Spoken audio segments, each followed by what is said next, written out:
next chapter and challenge was Monaco. Because again, I hit rock bottom in Monaco. You will soon see what I mean and what happened. I got into a personal relationship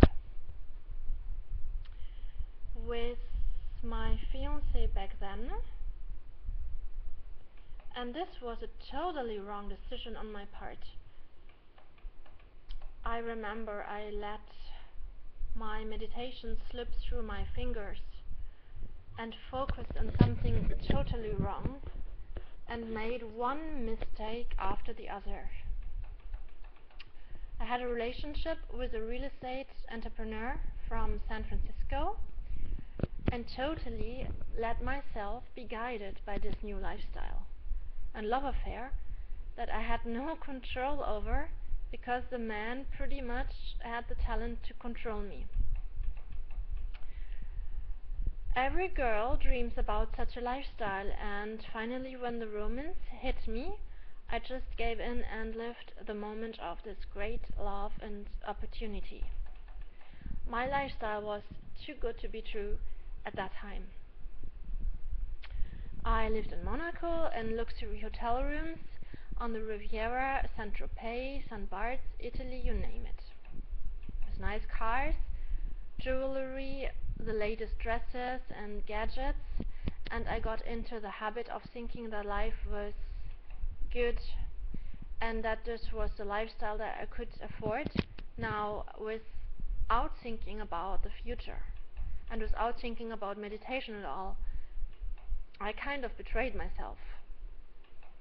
So I got into the habit of the Monaco lifestyle, with champagne, luxury cars, nice occasions, at luxurious destinations and beaches, beach resorts, and everything a girl in my age was dreaming of.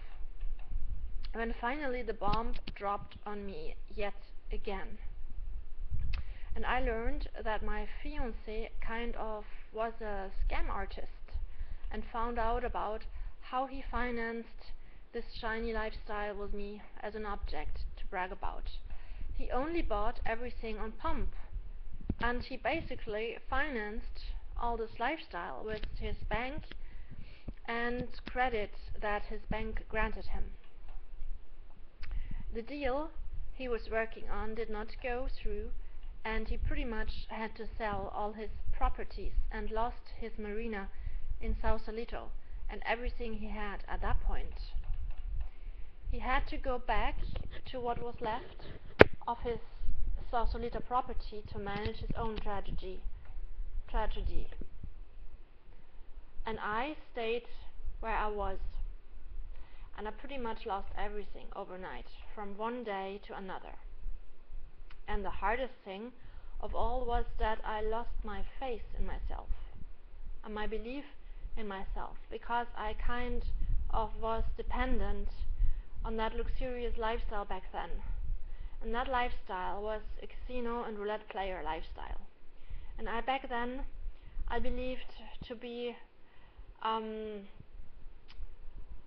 I believed that it was cool to be a roulette player. Because I believed really that I found the key to making it in the casino and becoming wealthy, leading the casino lifestyle and doing not much except gambling and enjoying champagne and the life.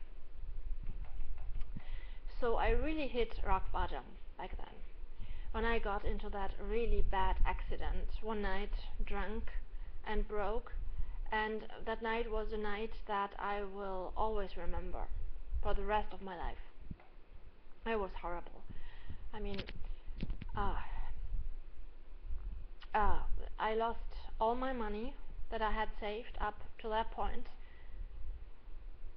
and I lost it in 1 second in the casino. And then I risked my life, because that car accident could have been a tragedy.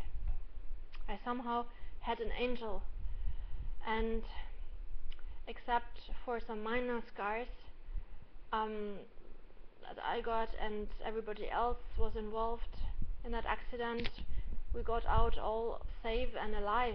But to have been a disaster. I remember it was the night before the Grand Prix that started the next morning, and I got into that fatal car accident after having lost every cent I owned and leaving the casino in a great depression.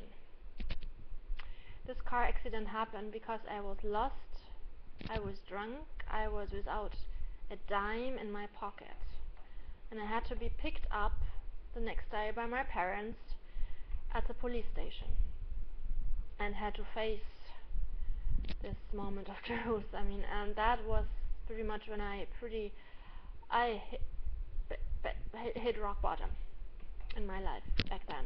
And I even remember this next night when I sat there alone on the floor of my apartment, finishing my last bottle of champagne, sitting there, looking back at my misery, and was very conscious about the fact that I lost all my money that I had saved at that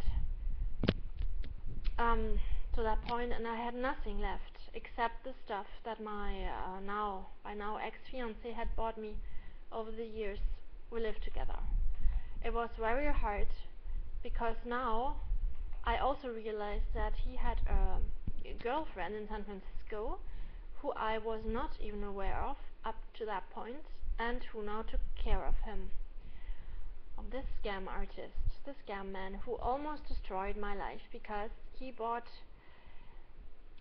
me into this mess, into this casino mess, and made me drink. At least this was at that time my kind of justification of things back then. To me, the things that I had accumulated from the life with my rich fiancé was not worth a lot, because I had lost my faith in everything, my faith in life, in myself. I wished that something happened right then and right there, and to finish my life. I pitied myself and talked myself into wanting to end this, and I did not take the responsibility myself, but pitied myself. I pretty much lost all my earnings. I had zero money left, without any savings, no job that I was able to look forward to, no friends anymore, because I alienated everybody. I pretty much lost all friends over my weird casino behavior, and had a very bad relationship with my parents and family, who thought I was going crazy back then. Well, I continue in part 3.